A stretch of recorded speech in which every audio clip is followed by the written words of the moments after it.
بسم اللہ الرحمن الرحیم۔ آج NA-46 کے بارے میں ایک آرڈر آ گیا ہے۔ الیکشن کمیشن نے وہ فیصلہ کر دیا ہے اور کہا کہ آپ ٹریبونل میں چلے جاؤ، مگر NA-47 اور 48 کا بھی فیصلہ نہیں آیا، جس کے تھوڑے سے فیکٹس مختلف ہیں، اور اسپیشلی میرے NA-47 کے فیکٹس مختلف ہیں۔ لہٰذا ابھی بھی مجھے قوی یقین ہے کہ انشاءاللہ ہمارا فیصلہ ہمارے حق میں آئے گا۔ وجہ یہ ہے کہ RO نے خود لکھ کے دیا ہے کہ consolidation process is postpone till the final decision of the ECP۔ یہ 11 تاریخ کو 11:30-12 بجے کے درمیان اس نے فیصلہ لکھا ہے۔ لہٰذا یہ پروسیس آف کنسالیڈیشن ہو نہیں سکتا، اور اگر کیا ہے تو اللیگل اینڈ ان لافل، اس کی کوئی لیگل ویلیو نہیں ہے۔ اس لیے مجھے ابھی بھی یقین ہے کہ انشاءاللہ ہمارے حق میں فیصلہ آئے گا، مگر صحافیوں نے بدقسمتی سے یہ چلا دیا کہ جناب 47-48 کا بھی فیصلہ آ گیا۔ یہ کیسے آپ صحافی ہیں؟ مجھے افسوس سے کہنا پڑتا ہے کہ آپ کے پاس فیصلہ نہیں آیا۔ اور میں نے ایک صحافی بھائی سے پوچھا کہ بھائی آپ کے پاس فیصلہ آیا ہے؟ انہوں نے کہا نہیں جی، مجھے مسلم لیگ نون کے کسی وکیل نے بتا دیا تو میں نے خبر دے دی۔ بھائی اگر آپ نے خبر کا سورس مسلم لیگ نون کے وکیل نے سے ذریعے لینا ہے تو آپ کی پھر رپورٹنگ کے اوپر بھی قابل افسوس بات ہے۔ تو آپ کم سے کم سورس اتھینٹک رکھیں۔ جو بھی فیصلہ آئے گا ہم اس کو چیلنج کریں گے اگر ہمارے خلاف آئے گا، اور اگر ہمارے حق میں آئے گا تو naturally law has to take its own course. تو اس لیے میں اپنے سارے دوستوں کو کہتا ہوں کہ ابھی فیصلہ نہیں آیا۔ جو بھی فیصلہ آئے گا سب سے پہلے ہم اس پہ اوپر کمنٹ بھی کریں گے اور اس کی کاپی بھی شیئر کریں گے، اور اگر ہمارے خلاف آیا گا تو ہمارا لیگل راستہ بھی تیار ہے، اس کے لیے کسی قسم کا کوئی ابہام نہیں۔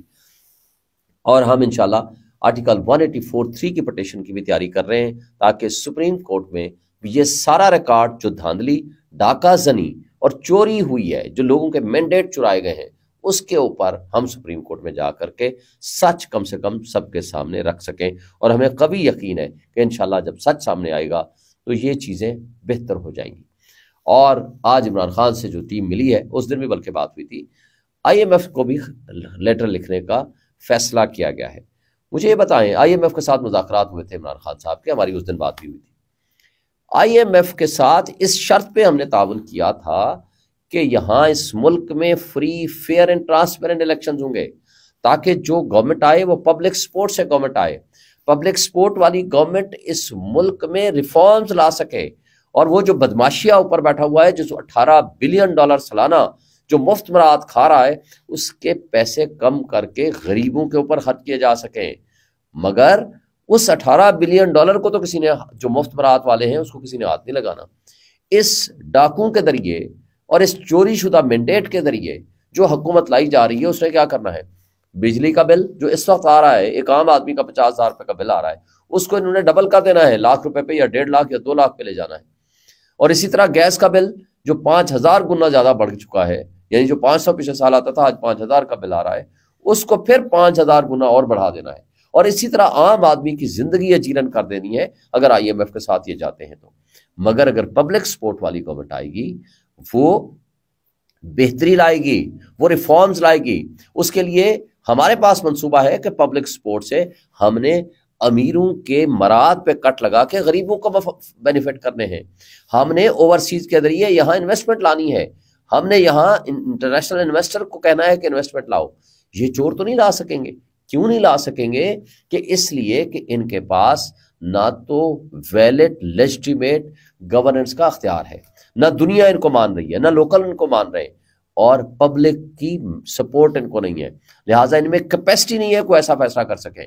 پھر جن کی اپنے ساری انویسٹمنٹ، سارا پیسہ، بچے، پراپرٹی ملک سے باہر پڑی ہوئی ہو، وہ کس منہ سے کسی کو کہیں گے کہ تم انویسٹمنٹ لے کر یہاں آ جاؤ؟ یہ کہہ بھی نہیں سکتے ہیں۔ اور اس کے لیے ایک اخلاقی طور پر، قانونی طور پر، کانسٹیٹیوشنلی سٹرونگ ڈیموکریٹک گورنمنٹ کی ضرورت ہوتی ہے۔ تو میں سمجھتا ہوں کہ یہ آج بھی وقت ہے کہ ملک کے مسائل کو حل کرنا ہے تو آپ کو جن کا حق ہے ان کو واپس کرنا پڑے گا۔ پھر ہم ایک چیز سن رہے ہیں کہ ڈیجیٹل میڈیا اور سوشل میڈیا استعمال کرنے والے لوگوں کے خلاف گھیرا تنگ کیا جا رہا ہے، یا تنگ کرنے کی کوشش ہو رہی ہے۔ مقصد کیا ہے؟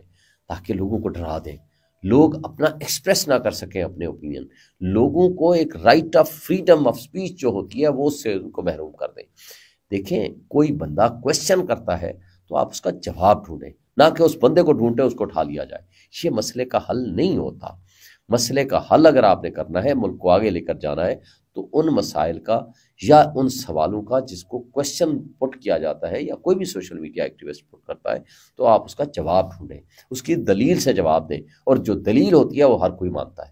اور آج پاکستان میں لوگوں کو اویئرنیس آ چکی ہے، لوگوں کے پاس ایک سوشل میڈیا کا ٹول ہے، اس کو آپ بند کرنے کی کوشش کریں گے تو یہ غلط ہوگا۔ ہاں، کوئی اس کا مس یوز نہ کرے، آپ قانون درست کر دیں، مگر اس کے ذریعے آپ لوگوں کے حقوق کے اوپر ڈاکہ زنی کریں اور ان کو ڈرانے کی کوشش کریں تو یہ نامناسب حرکت ہوگی۔ اس سے ہمارے معاشرے کا جو یوتھ ہے وہ مزید آپ ان کے اوپر جس کو کہتے ہیں نا ناراضگی کا اظہار کرے گا، وہ آپ کے اوپر مزید مسٹرسٹ کرے گا۔ اس کا نقصان آپ کے معاشرے کو ہوگا، آپ کے اداروں کو ہوگا۔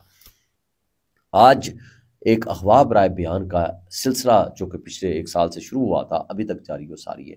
آج کمشنر راولپنڈی نے جو انکشافات کیے تھے اس سٹیٹمنٹ سے اس کو اٹھا لیا گیا تھا، سب کو پتا ہے کیونکہ اس کے ویئر اباؤٹس کسی کو نہیں پتا تھے، اور آج اس سٹیٹمنٹ سے وہ کہتا ہے میں نے واپسی ریٹریکٹ کر لیا، واپس کر لیا۔ تو ایسی کیا حیثیت ہے؟ ہر ایک کے پاس پورے ثبوت موجود ہیں، ہر ایک کے اوپر اسٹرانگ ایویڈنس موجود ہے، پورا آپ کا انٹرنیشنل میڈیا آپ کے خلاف بول رہا ہے، انٹرنیشنل ورلڈ آپ کے خلاف بول رہی ہے، تماشا آپ نے اپنے ملک کا بنا کے رکھ دیا ہے۔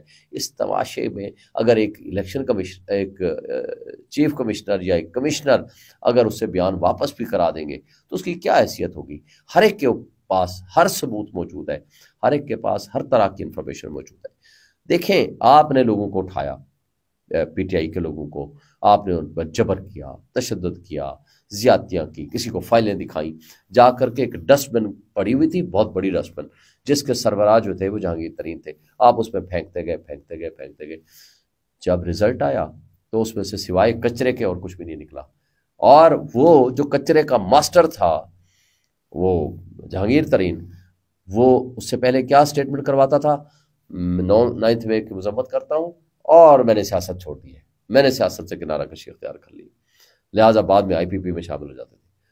اب مقافات عمل دیکھیں، اسی جہانگیر ترین نے آ کر کے پبلکلی کہا کہ اب میں سیاست چھوڑ رہا ہوں۔ جو ساری دنیا سے سیاست چھڑوانے کے ماسٹر بنے پھرتے تھے اس نے خود سیاست چھوڑنے پہ مجبور ہو گئے، اور وہی کام محمود خان، وہی کام پرویز خٹک جو بڑے فن خوانی کرتے پھرتے تھے۔ دیکھیں، آج بھی وقت ہے، سبق سیکھیں، لوگ آج اٹھ کھڑے ہوئے ہیں، عوام کو شعور آ چکا ہے، ہمارے ینگسٹرز کو، ہمارے یوتھ کو مزید نہ آزمائیں۔ آج ان کے اندر غصہ ہے، اس غصے کو آپ جیسے ہوتا ہے نا کہ پریشر کوکر ہے، چھوٹی چھوٹی سیٹی بجتی ہے تو اس کو بجنے دیں، یہ نہ ہو کہ پریشر کوکر پھٹ جائے۔ آپ لوگوں کو بڑی مشکل سے لوگ اس امید اور آس پہ ووٹ دیتے ہیں کہ ہم ایک تبدیلی لے آئیں گے۔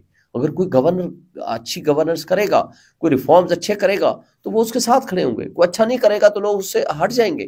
مگر آپ لوگوں کے اس کے حقوق پہ ڈاکہ ڈال کے لوگوں کو مزید غصہ پیدا کر رہے ہیں، اور اس سے نفرتیں پھیلتی ہیں۔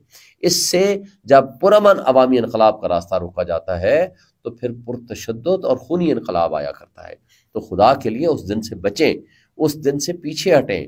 آج لوگوں کی آواز سنیں، لوگوں کی بات سنیں، نہ کہ آپ ڈرائیں، نہ کہ بندوق کے زور پہ، نہ کہ ڈنڈے کے زور پہ، نہ کہ قانون کا مس یوز کر کے۔ اور آج آخری بات، منصفوں کی ذمہ داری ہے، منصف اپنی ذمہ داریاں پوری کریں، اور اگر یہ پوری نہیں کریں گے تو اس کا نقصان ہمارے ملک کو ہوگا۔ اس لیے آج اتنا ہی، کل پھر